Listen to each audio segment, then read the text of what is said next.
बीते 15 सालों में भले ही मायावती की पार्टी का वजूद धीरे धीरे कम होता जा रहा है, लेकिन उनकी राजनीतिक अभी भी मजबूत तरीके से चल रही है। समय समय पर दलित को लेकर उठाए जाने वाले मुद्दे मायावती के लिए जहां प्राथमिकता के तौर पर आगे आ रहे हैं, तो वहीं अब ओबीसी को लेकर भी मायावती ने अपनी बुलंद आवाज को जनता तक पहुंचाने की कोशिश की है। मायावती ने कांग्रेस के नेता राहुल गांधी के किस बयान पर मजबूत पलटवार कर ओबीसी वर्ग की पैरवी की। आने वाले समय में मायावती क्यों कांग्रेस पर ज्यादा आक्रामक होती दिख रही हैं?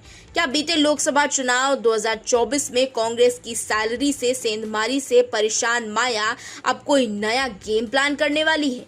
ये तमाम ऐसे सवाल हैं जिनका जवाब आज हम अपनी रिपोर्ट में आपको दिखाएंगे भी और बताएंगे भी।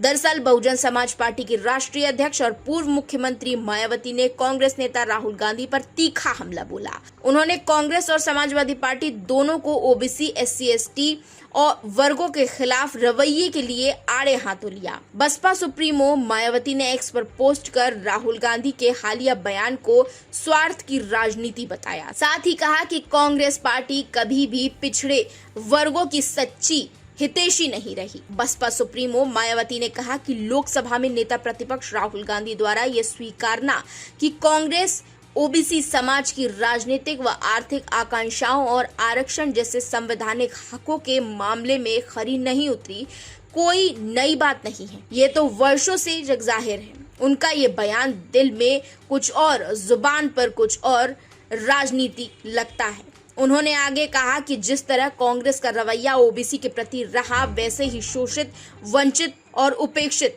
SC/ST वर्गों के प्रति भी रहा। यही वजह रही कि बहुजन समाज पार्टी को आत्मसम्मान और स्वाभिमान के लिए अलग पार्टी BSP बनानी पड़ी। पूर्व मुख्यमंत्री मायावती ने कांग्रेस पर हमला जारी करते हुए कहा कि यही कारण है कि कांग्रेस पार्टी आज उत्तर प्रदेश समेत देश के कई प्रमुख राज्यों की सत्ता से बाहर है। उन्होंने कहा कि सत्ता जाने के बाद इन वर्गों की याद आना कांग्रेस की नीतियों और नीयत की खोट को दर्शाता है। इसे घड़ियाली आंसू ही कहा जा सकता है।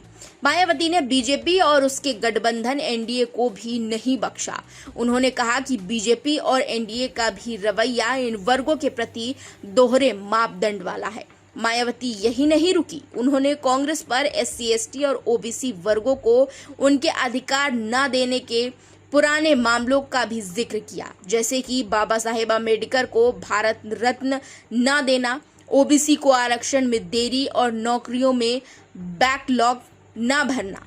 मायावती ने आरोप लगाया कि सभी जातिवादी पार्टियों ने मिलकर आरक्षण को निष्कासित और निष्प्रभावी बना दिया है। उन्होंने कहा कि दलितों, आदिवासियों और पिछड़ों को सामाजिक, राजनीतिक और आर्थिक रूप से गुलाम बनाए रखने में ये सभी पार्टियां एक जैसी हैं। फिलहाल मायावती इस समय जाति और धार्मिक राजनीति से हटकर अपने वोट बैंक पर निगाहें टिका चुकी हैं।